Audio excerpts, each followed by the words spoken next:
Mirdita të dashur miq.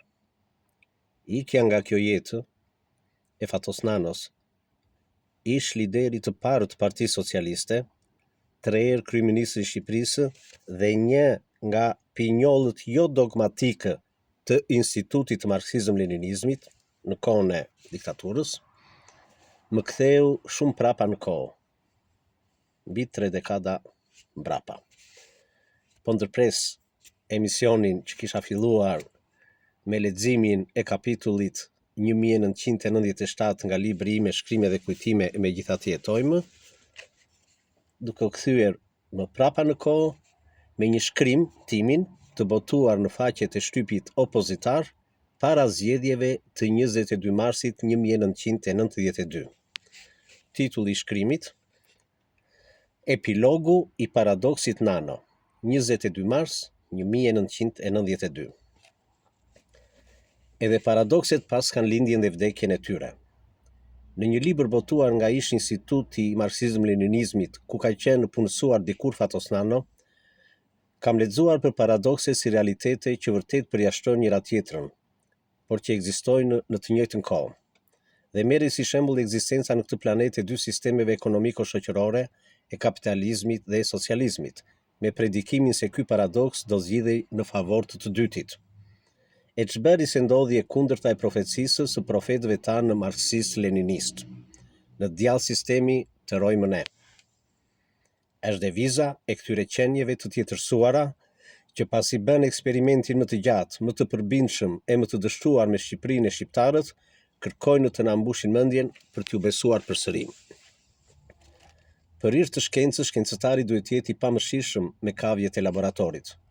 Fatkeqësia kombiton që kjo e vërtet e shkencës ju provua mbi kurisë me aqzel vampiri nga Enveri Ynë, në thonjza, dhe dvojniku i tij Ramizi.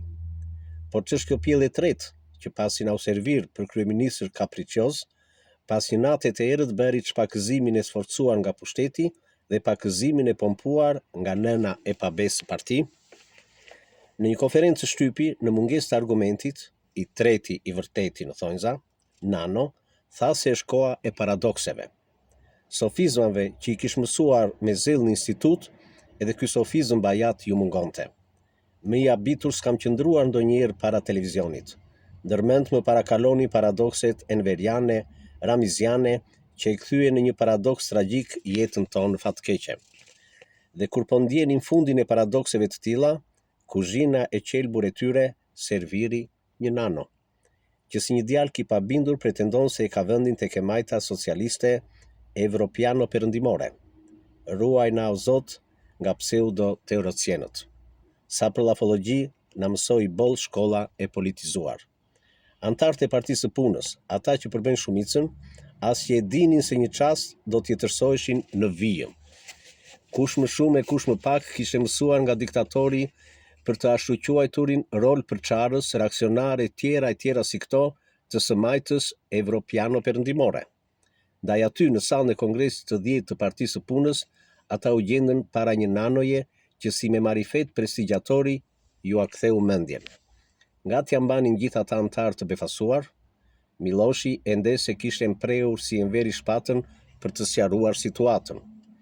Mjaft antarë të Partisë së Punës përfunduan në ish, duke flakur teserat, por të tjerë si për inerci pranuan paradoksin e ri me emrin Nano, duke kujtuar se fjala socialista si bënte mëkatarë. Ndërsa Nanoja, për konsum të jashtëm, teorizoi si një socialist perëndimor, të brendshmi ndjekës së tij, që pa kuptuar nga krahët majtiste, centriste e djathtiste, si për drejt ngatëroheshin me konceptet e praktikat komuniste, duke i hyrë në pjesë Miloshit. Miloshi, që fitoi disa çmime festivali me tekstet e tij, u paraqit në skenën partijake si një diletant me pretendime profesionisti. Nanoja i jashtyu vetë një pjesë të antarëve të vet, pasi i bindi se komunizmin e tyre s'mund ta gjeni tek Partia Socialiste, por tek Partia Komuniste. Për shumicën ndërmuese të antarëve të Partisë Socialiste, është një paradoks ajo çka dinë e kuptojnë ata për socializmin, nga ajo çka ju predikon lideri i Partisë Socialiste për të majtën perëndimore. Pra ata nuk dinë se për sistem konkret flet Nanoja, i cili përsërit mërzitshëm rolin e Partisë Socialiste si parti e përkrahjes sociale. Partia Socialiste nuk është Nën Tereza apo shoqat bamirëse që vetëm t'i jep e së merr kurrë. Përkundrazi, ajo mban e s'lëshon asnjë qindarkë nga pasuria e Partisë së Punës. Pse Nanoja i mëshon kësaj ane prekse për popullin ton të vuajtur, për ta prekur aty ku ati i dhem më shumë, tamam si dikur Enveri apo Ramizi pas tij. Sa shumë është abuzuar me mirëbesimin e këtij populli që duroi deri në dhimbje eksperimentet më shkatërimtare. Zoti Nano, la gapin paradoksi janë gjithë e vetë emri tënd. Unë s'jam antar i ndonjë partie. Ajo që i ndodhi në Kongres Agollit, më ndodhi mua këtu e një vit më parë në konferencën e Partisë së Punës të rrethit ton.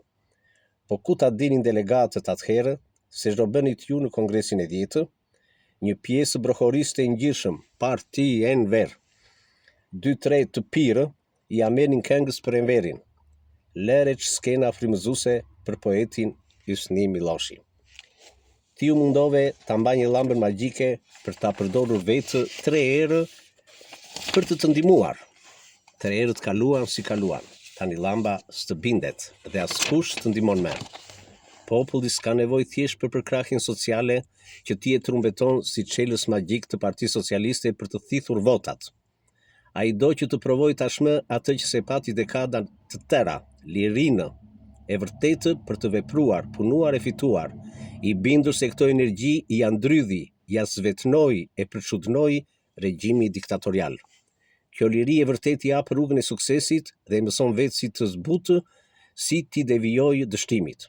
E fituar ai shumtë do ta lartësoj e lumturoj, por edhe në humbë ndonjëherë s'do arri kurrë tek ngrëna e barit. Beso të paktën çerekun e kësaj të vërtete, e bollna shurdhove me atë refrenin bajat të përkrahjes sociale të Partisë Socialiste që më ngjan si një lëmoshë e një udhëtari për lypsarët. Ish lideri i Partisë së Punës, kur la postin e sekretarit, u paraqit si i sakrifikuar për i të interesave të kombit duke pranuar postin e presidentit, Ramiz Alia. Ti veprove në të kundërt, duke lënë postin shtetëror për të zënë menjëherë postin partjak. Dhe nga të dy ju i njëjti argument, interesat e popullit. A nuk janë paradoksale këto veprime, zoti Nano? Po të ndjeje sa do pak vuajtjet e këtij populli që aq shumë e zë në gojë, diku në atë punën tënde diçka do bëje e nuk do merreshe me kinën, gjysmagjelin, mekanizmin ekonomik, lexo anti-ekonomik. Prandaj, pasi parakalova në mendje paradokset e paraardhësve të tu dhe të tuat, krijova bindjen se ato kanë arritur cakun e tyre të fundit. Ky libër i tmerrshëm që të rënqes shpirtin, kjo dramë tragjike që u luajt 50 vjet në 28.000 km2, tash po afron epilogun e saj për të mbyllur një herë për gjithmonë dhe mos u shfaqur kurrë më. Në të jemi të gjithë aktor e spektator njëkohësisht, zoti Nano, por profecia thot se në shfaqjen e fundit më 22 mars 1992, ju do pësoni dështim të plot, si një mediokër aktor i skenës politike shqiptare. Ky do t'jetë fundi i paradoksit Nano, por nënkuptoni o njerëz fundin e një epoke kanibalësh dhe lindjen e një jete më të vërtet njerëzore. Po, njerëzore. Korçë, janar shkurt 1992. Pjesërisht u realizua profecia e këtij shkrimi.